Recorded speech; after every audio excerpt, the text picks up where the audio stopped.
മോനെ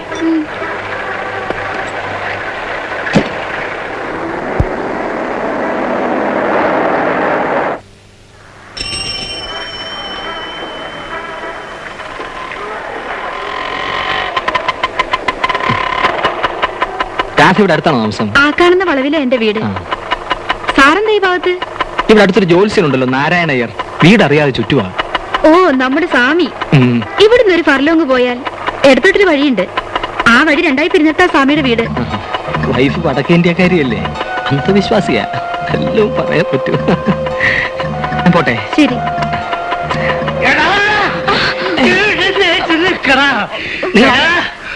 ഒരാഴ്ചയായടാ നിന്നെ കൈയോടെ പിടിക്കാൻ വേണ്ടി ഞാൻ നടക്കുന്നത്. സാറ് പോയിക്കോളൂ, അങ്ങേക്ക് ഭ്രാന്താ. എനിക്ക് ഭ്രാന്തോ? നിന്റെ കാമുകനെ കൈയോടെ പിടിച്ച എനിക്ക് നീ ആരാ? എന്റെ ഭാര്യനെ ഞാൻ അടിക്കുന്ന തടുക്ക നീ ആരാ? നീ നിന്റെ വീട്ടിൽ പോയിട്ട് നിന്റെ ഭാര്യ തടുക്കണം. എടാ കൂട്ടണാണോ പഞ്ചാരടി എഴുന്നേൽക്കണ? ഞാൻ വെറുതെ സംസാരിച്ചിരിക്കായിരുന്നു. ആ വെറുതെ സംസാരിച്ചിടാനാ എന്റെ ഭാര്യ അതും പറഞ്ഞ് മയക്കി സ്കൂട്ടറിൽ അടിച്ചുകൊണ്ടുള്ള പരിപാടിയാണല്ലേ. മോനെ എന്റെ സ്കൂട്ടറും എന്റെ ഫുൾ ഹൗസും എന്റെ അയ്യോ ഓത്തിരിട്ടെ. ക്ഷമിച്ചു ഡ്രെയിനേജ് അല്ലേ?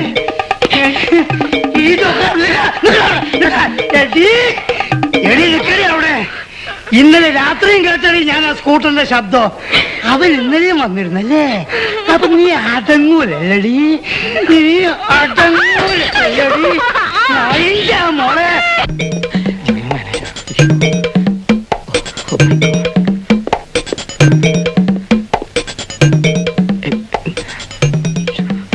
Mister, good morning sir. എന്താ വർക്കിംഗ് അവേഴ്സ് 10:30 തുടങ്ങുന്നത്? അല്ല സർ, ഞാൻ പതിവായി 9:50 തന്നെ ഓഫീസിൽ എത്താറുള്ളതാണ്. അല്ലേ, ഇന്ന് വഴി വെച്ച് എന്റെ ഗട്ടർ സ്കൂട്ടർ വീണു. പോണം.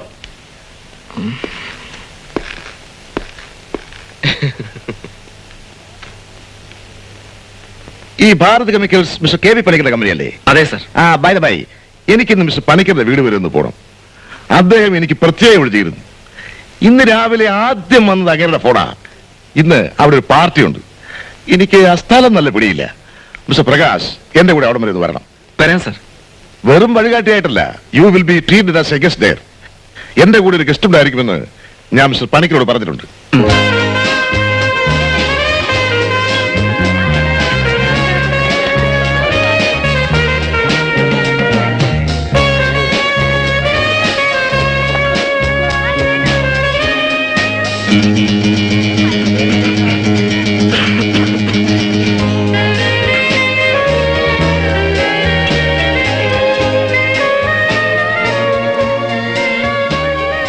ഹലോ.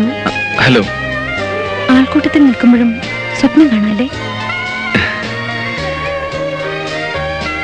മിസ്റ്റർ പണിക്കർക്ക് നമ്മുടെ ബാങ്കിൽ അക്കൗണ്ട് ഉണ്ടോ? അതല്ല, ഞാൻ എന്റെ ബോസിന്റെ കൂടെ വഴികാട്ടിയായി വന്നതാണ്.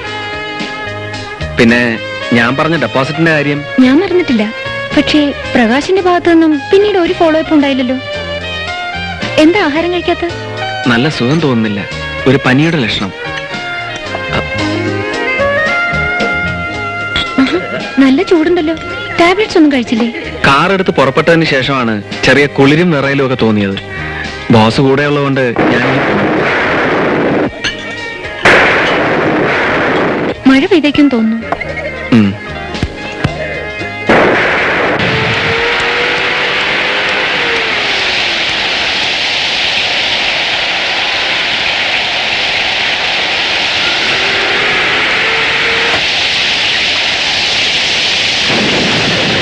പ്രകാശ്, എന്താ സർ? നമുക്ക് നാളെ ആ 2 ഫാക്ടറികളിലും പോകണം.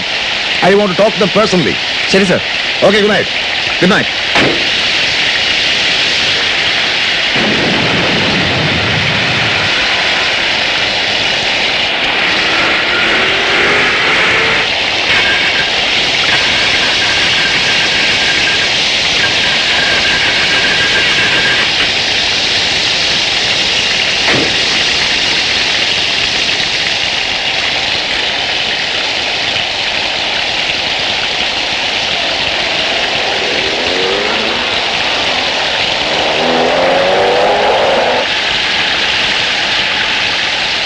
What happen? എന്താണെന്ന് അറിയില്ല, വണ്ടി ഒന്നുപോയി. നല്ല ആള് തന്നെ. പനിയുമായിട്ട് മഴ നനയുന്നോ? വരൂ, എന്നെ കാറിപ്പോ. സാരമില്ല, മിസ്സസ് രേണു പൊയ്ക്കോളൂ, ഇത് ശരിയായിക്കോളും. ആകെ നനഞ്ഞു. ടൈഫോയിഡ് ആകാതിരുന്ന ഭാഗ്യം. വരൂ, ഞാൻ ഉണ്ടാക്കാം. വരൂ നീ.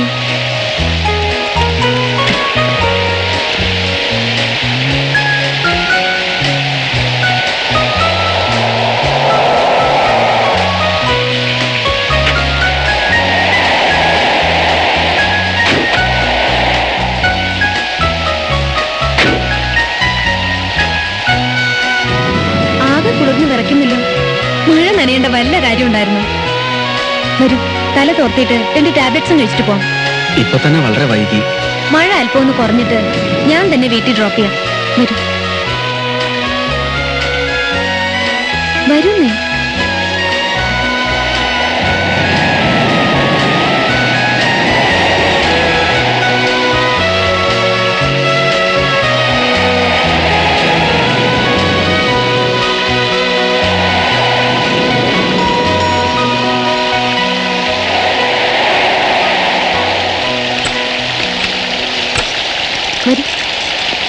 മുത്തശ്ശിക്ക് ആഹാരം കൊടുത്തല്ലോ അല്ലേ? 8 മണിക്ക് ഉറങ്ങി. ഞാൻ ഭക്ഷണം കഴിച്ചാണ്. നീ കഴിച്ചു കിടന്നോളൂ.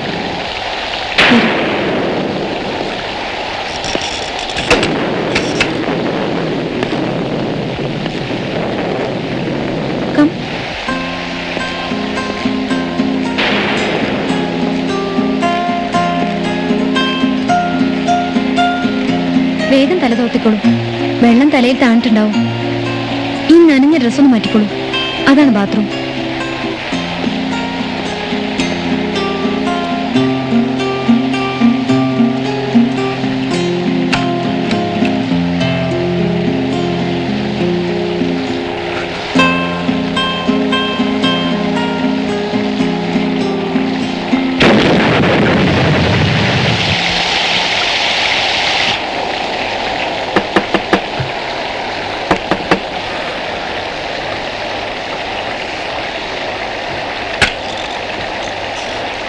ഇത് പാകമാകുമെന്നറിയില്ല.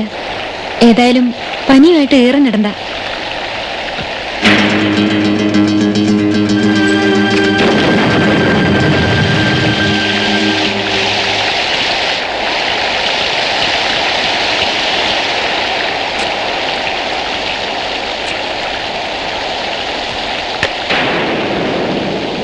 മഴ ഇപ്പോഴൊന്നും നിൽക്കുന്ന ലക്ഷണം കാണുന്നില്ല. പ്രകാശ് ഒന്നും കഴിച്ചതല്ലോ. ടെമ്പറേച്ചർ ഉള്ളപ്പോൾ ഞാൻ ഒന്നും കഴിക്കാറില്ല. ബിസ്ക്കറ്റ്സ് എടുക്കാം. ഈ ടാബ്ലറ്റ്സും കഴിക്കൂ. കുടിക്കാൻ ഹോട്ടായിട്ട് എന്തെങ്കിലും എടുക്കട്ടെ? ഞാൻ ഒരു ഹാബിറ്റായിട്ട് ഡ്രിങ്ക്സ് കഴിക്കാറില്ല. വല്ലപ്പോഴും പാർട്ടിയിലോ മറ്റോ. ഒരു കാര്യം ചെയ്യാം, നെപ്പോളിയൻ ബ്രാൻഡി ഇരിപ്പുണ്ട്. ആ ടാബ്ലറ്റ്സും അല്പം ബ്രാൻഡിയും കഴിച്ചാൽ നേരം വെളുക്കുമ്പോഴേക്കും പനി വിട്ടുമാറും. കഴിക്കൂ. പനി പിടിച്ചാ ഇതാണ് എന്റെ മരുന്ന്.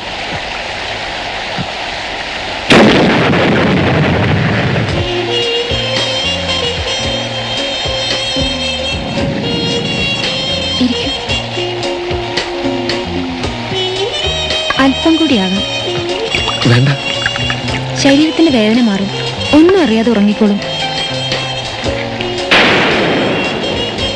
മിസ്റ്റർ പ്രകാശ് സിനിമാ പ്രേമിയാണോ? ഇടയ്ക്കൊക്കെ സിനിമ കാണാറുണ്ട്.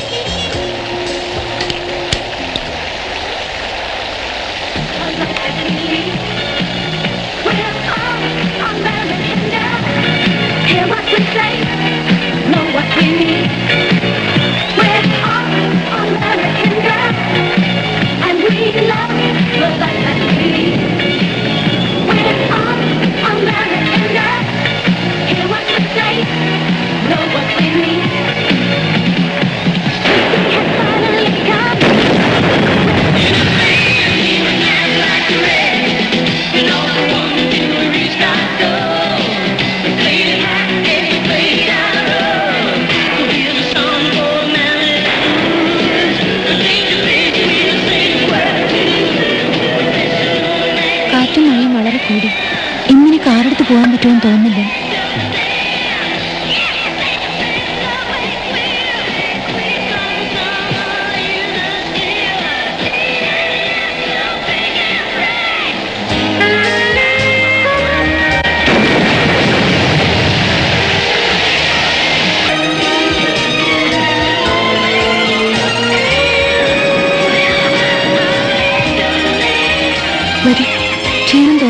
കുറച്ചേരി കിടന്നോളൂ.